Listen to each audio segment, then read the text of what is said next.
Hi everybody, welcome to Live Blogger. In this tutorial series, we are creating this budget tracker application using HTML, CSS and JavaScript.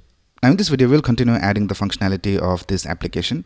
Now in the previous video, we added these transactions over here on the right side, and we are getting the transactions from this static array that we created. Now in this video, we will store all of this to the local storage of the browser. So let's get started.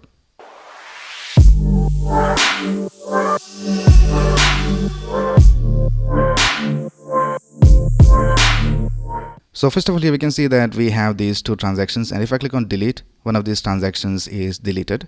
But if I reload this page, we can see that it comes back because they are stored over here inside our code. Now we need to store these transactions inside the local storage so that even if we refresh the page, the state still remains the same. So for that, let's go ahead and delete this transactions array from here. And in the load transactions, we will load the transactions from the local storage. So here, let's go ahead and type return json.parse, and we will get it from local storage.get item, and we'll get an item called transactions. And if you don't have that, then we'll just return an empty array. And we need to create one more function for saving the transactions to the local storage. So let's type save transactions, and here we can just type local storage.set item, and we can set the key name over here. So let's type transactions.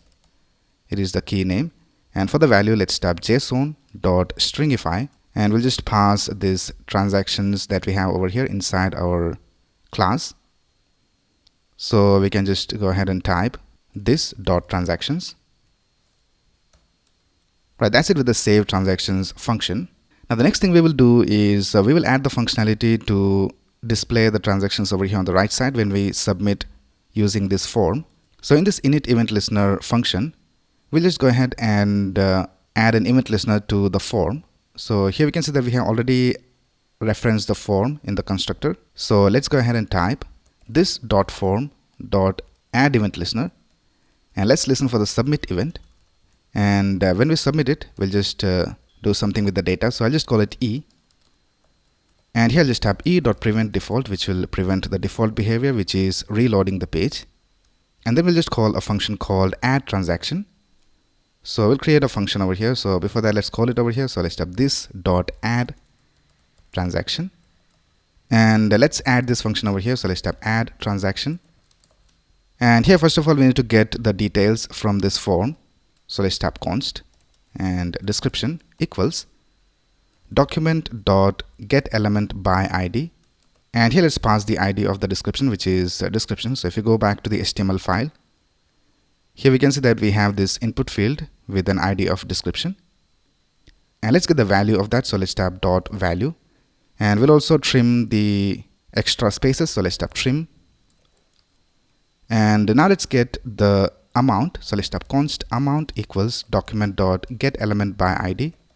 Let's pass the amount id over here, and let's type dot value, and we'll convert this amount into a float, which is a number with decimals. So let's type parse float, and let's add all of this inside the parentheses.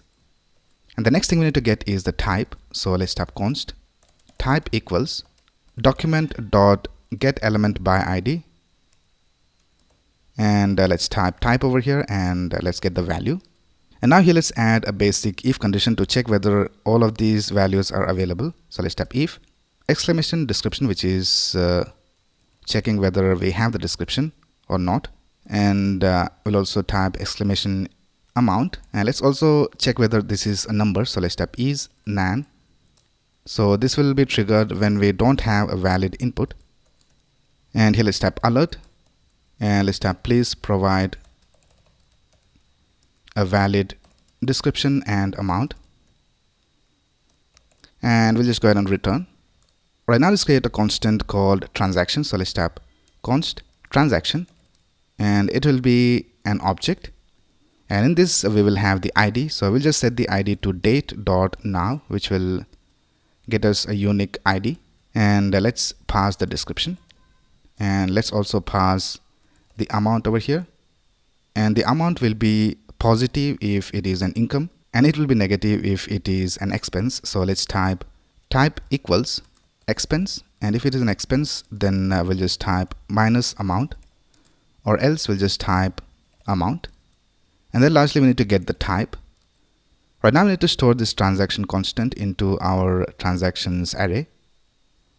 So for that, we'll just use the push method inside the array. So let's type this dot transactions dot push, and here let's type transaction, and then we'll call the function called this dot save transactions, which will save it to the local storage.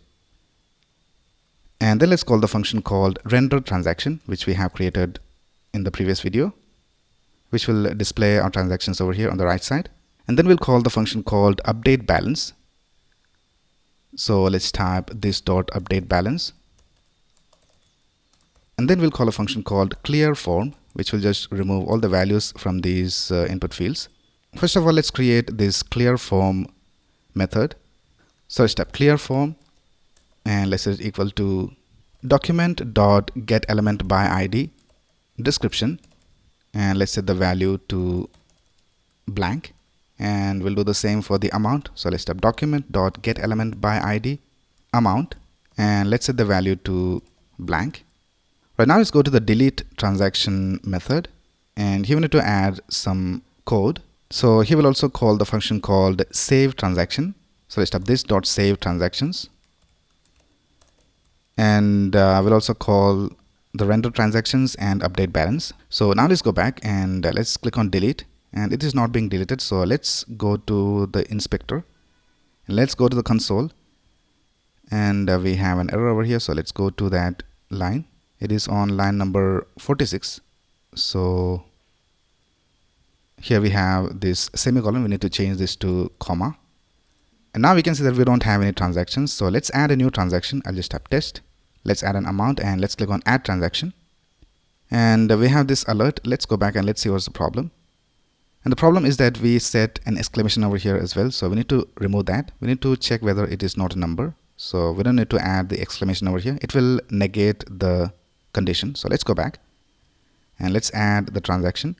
Let's click on add transaction, and it is added over here. And if you go to application, and if you go to the local storage, here we have the transaction, and here we have all the details. We have the ID, the amount, description, and type. Let's add an expense. So let's type test2, and let's type an amount. Let's select expense, and let's click on add transaction. And here for the expense also, it is being displayed as income. So let's go back. Let's see what's the problem. Let's go to the HTML file, and here we can see that we have set the value of expense also to income. So let's change this value to expense. Now let's go back and reload. Let's delete this, and let's add a transaction, and we have the income. Let's add another transaction, and now we can see that the expense is being displayed. So everything is working all right. So that's basically how you can add and remove the values to the local storage. Alright, so that's basically it for this video. In the next video, we will add the functionality of calculating the balance and displaying it over here. So that's basically it for this video. If you have any doubts, you can ask in the comments below. And if you like this video, please click on the like button and subscribe to this channel to get the latest video updates. Thanks a lot for watching. Have a nice day.